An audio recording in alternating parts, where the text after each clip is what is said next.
on the other hand, there's a lot of challenges with, as we've seen, I mean, we haven't been able to get through an in-stream flow regulatory proceeding. Really, the tools where we've been able to, or the times we've been able to address it is often through an adjudicatory process. We're kind of never going to have, I think one of the things that footnote 17 does is recognize like you don't have to have the perfect study of that site specific. So we're trying to find a balance here, and we're trying to figure out how we can, I think we've seen cases and even in this, I believe in this stream reach and, other parts of the state where you've had this, the stream go completely dry. And so shouldn't we be looking at ensuring using our tools to make sure, and our public trust analysis to make sure that a stream isn't entirely dewatered, even if we don't have, I think what I'm hearing is the NEMS recommendation is that the evidence presented isn't enough to determine in this case a bypass flow, especially at the recommended amount. But I'm struggling to, other than saying, well, in theory, you could do a regulatory process, which for us, I mean, we haven't been able to do that for any stream in the state. So that doesn't seem yet. I mean, hopefully we're getting there. I guess phase one was sort of a first step towards that, but of the Bay Delta plan. But we still haven't gotten there, I guess, in terms of an actual regulation, even in that case. And so I'm just wondering how we can ensure that we do have a tool to ensure streams aren't dewatered as we're looking at this. And this is a much broader policy challenge, and so I'm not trying to cram it all on you in this proceeding, but it is kind of exactly what's at issue in terms of, this particular stream and how you're balancing public trust and reasonable use and, lack of science and evidence in a particular proceeding. I guess one question, the thought in my mind was, and I think what I'm hearing from you is that the parties wanted this to move forward, but would it, if the board wanted to, if the board was concerned that public trust wasn't protected, if there was zero bypass flow, then could we pull in, request information, more evidence to come in, and maybe bring more, request more parties to come in? I guess I'm trying to figure out what are our options. Not that we necessarily are going to take that here in this case, but I'd like to understand what our options are beyond saying, in theory we could do a in-stream flow regulation. Sure, and there's a lot bound up in that question. So let me see if I can work my way through it, and I'll leave aside the sort of bigger policy implications. That's your guys' job and prerogative, and I'll leave that to you. In terms of if you want to do something like that, so first of all, these adjudicative proceedings can certainly address that issue squarely and more squarely than was done in this case. And as I mentioned, the enforcement division is certainly free to take a look at how things develop if this proposed order is adopted, and bring another case if they need to. And I imagine there will be some lessons learned from this order. I will say that I think it's pretty unlikely, both based on the changes in conditions since 2017 in the last 8 years, and also because of what this order does require, that we'll see Stanshawk Creek completely dewatered in that stretch. Possible, but seems unlikely based on what I've seen. So one option is for the enforcement division to or other parties to take another look at this, see how things develop, bring another case. Nothing in this order prevents them from doing that. And then, as you mentioned, Board Member Firestone, you do have that option under Water Code Section 1114 to say, no, we're not adopting this. Uh, Regardless of what the parties want, go back, have another hearing, and address some discrete issues and revise the order accordingly. Um, we can do that in the short term, but there's also a longer term solution that, at least in my personal view, will allow um, will allow this order to take effect and see how things change on the stream, and if they change the way we expect them to based on the evidence that was before us, the prosecution team and others can reevaluate how effective that is. That's really helpful. And is it in terms of what the options are for the for a prosecution team to, they'd have to bring a whole new complaint. So say this after this order is in place, the stream is dewatered again.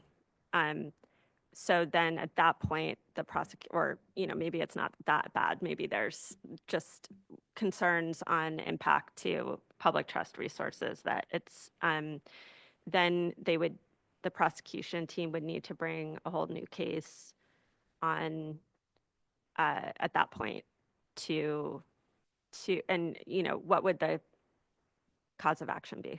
Okay. So one, that's correct in the sense that if they bring a new case, they have to bring a new case. I'll also just highlight that again, this order does have a compliance plan provision.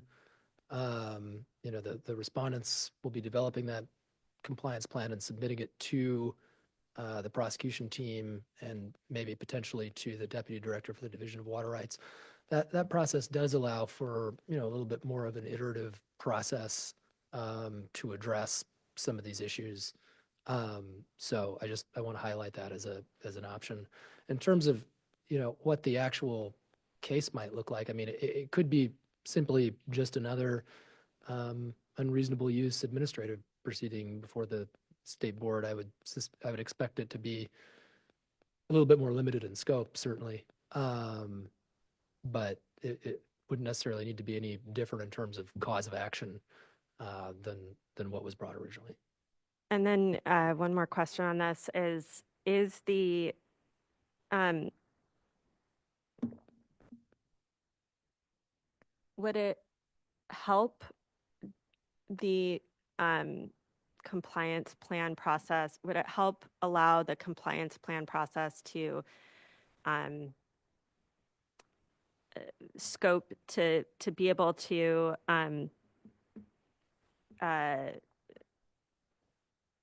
make a finding here that that dewatering the stream isn't consistent with reasonable use and public trust? And we aren't saying this is, we can still acknowledge that the we're not setting a bypass flow here. The quantification of flows is not, part of this scope, but at least uh, put a finding that keeps that as, I think we would all agree, I think, that dewatering a stream isn't reasonable use. And in terms of public trust protection, I guess, like, I don't think the balance of public trust protection is dewatering the stream. And I wonder if it would be helpful to put that here in terms of, even though we're not saying uh, we're not determining an exact flow, if that would help a compliance plan discussion be able to address that issue in some way, right? Without establishing an in-stream flow, be able to look at that issue, because I worry otherwise that, and the compliance plan has nothing to do with flow in that bypass stretch at this point. Otherwise, so question. Okay, so on the public trust issue in terms of dewatering a stream, I can think of one instance where it, at least in this case, where you have the stretch of the stream that would be potentially dewatered, doesn't have any species of concern actually inhabiting it, or it might be appropriate to dewater the stream, and that's in connection with fire protection. So you could have a situation where there's a significant fire event up there, flows in the stream are very, very low, and CAL FIRE says, we need to get some water out of here. You have a point of diversion. It's going to dewater that section of the stream for a period of time. That might actually be something where you would want to balance the other way. But again, that's your prerogative. In terms of whether it would be helpful to make that type of finding about dewatering the stream, that's a question that I'll leave for the board, and it's your policy prerogative. I will say that to do that, I think that's more than a technical minor non-material change, and you would have to take option C, remand it back, and tell us what you want in there and bring it back to the board. I don't know whether that's helpful or not for what you want to do and where you want to go, but I will say it's an option. And sorry, just to clarify, those are the super helpful, all of that. If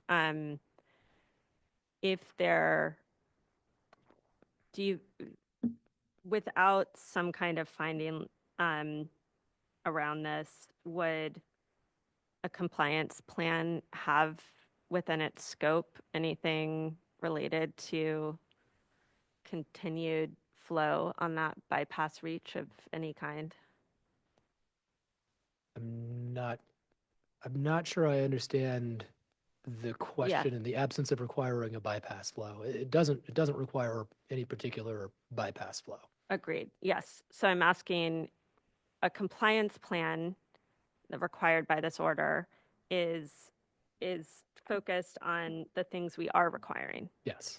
And so I guess my question is there a benefit, or no, not, would the scope of a compliance plan without any kind of finding of even potential unreasonableness exclude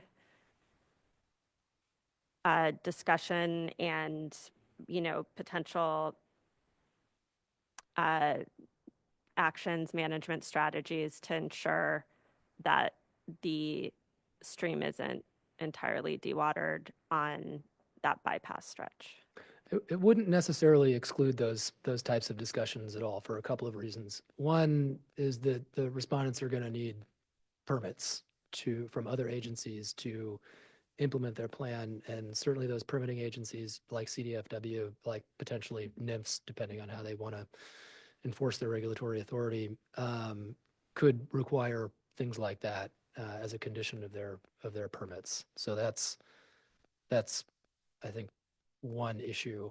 Two, just informally, and at least in my experience, and this is my experience in a different career track, not at the state board, but you get these orders, and when you're a water user, you develop compliance plans, and there is sort of a back and forth with the division or the enforcement team about, well, we'd like to see this, and we think this is feasible, and you should investigate that, and so that also provides a more, call it, informal mechanism for addressing those concerns. But I think the big kicker from your perspective is this need for additional permits and the likelihood that CDFW and potentially others who are going to issue those permits will have opinions about where the water is returned and how it's returned, and make those conditions of the permits they're issuing to get this compliance plan in place. Okay. I mean, I'm hesitant to just rely on other agencies for, our determination of public trust in terms of flow. But I think where I'm just based on your responses, and I know we've got other people talk, we've got various people that are going to testify or talk, and I think we'll hear more. But it sounds like especially give, I think, a great example of, maybe if fire fighting is sort of a one-time or hopefully one-time extreme time when maybe it is necessary to dewater. That's uh, I I feel like it is a complex issue. Um, I I think it is appropriate to say that we don't have enough that wasn't fully scoped and provided in the record um, to make a determination on it. But I guess I am interested in hearing or hearing thoughts on um, how we might still flag in this order uh, an area of concern for more discussion and work on ensuring, on recognizing that there's, public trust balancing, which includes, also includes that bypass reach and that, um, I guess I'm trying to make sure that in the compliance plan discussions, um, that we're not totally silent on that and just saying there's, the, um, uh, but that we are flagging that there's public trust considerations and that maybe allows the both our staff and the other agency staffs as who we have no idea what they'll do, but at least our staff to be able to have that um, as something that's discussed as part of the different options and management plans and permits going forward. Um, so just that's where my brain is right now. Definitely interested in more thoughts on that. Fair enough. I don't have any suggestions, off the top of my head of how you would do that, how the order would be adjusted to do that at this point. What I can tell you is that procedurally, you'd have to do the reject and remand option I talked about at the top of the presentation. We would. And would you have to do the reject and remand just for discussion rather than if you're not, I mean, assuming that you don't have to do that, I'm assuming that there isn't a finding of,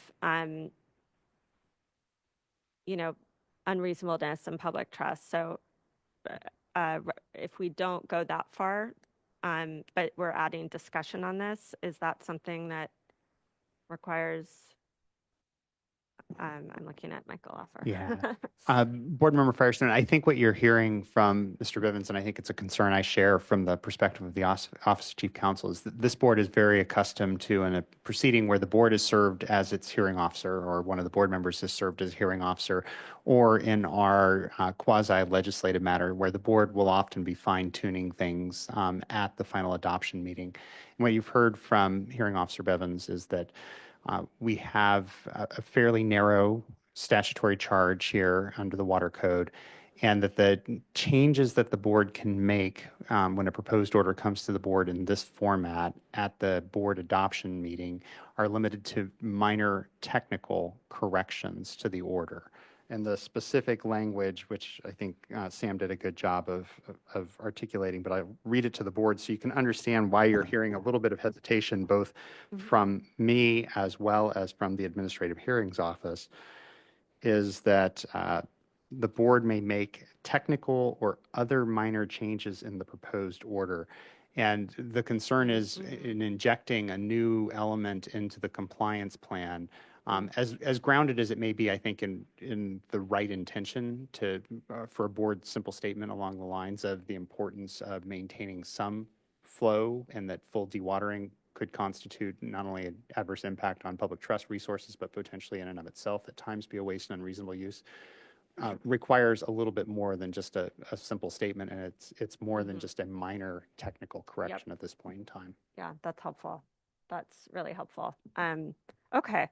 This is, I guess, again, on one hand, I feel like I'd like to help support getting this over the finish line. And I think all the parties want to see this resolved. And I do think it's significant and important for us to also, recognize in writing the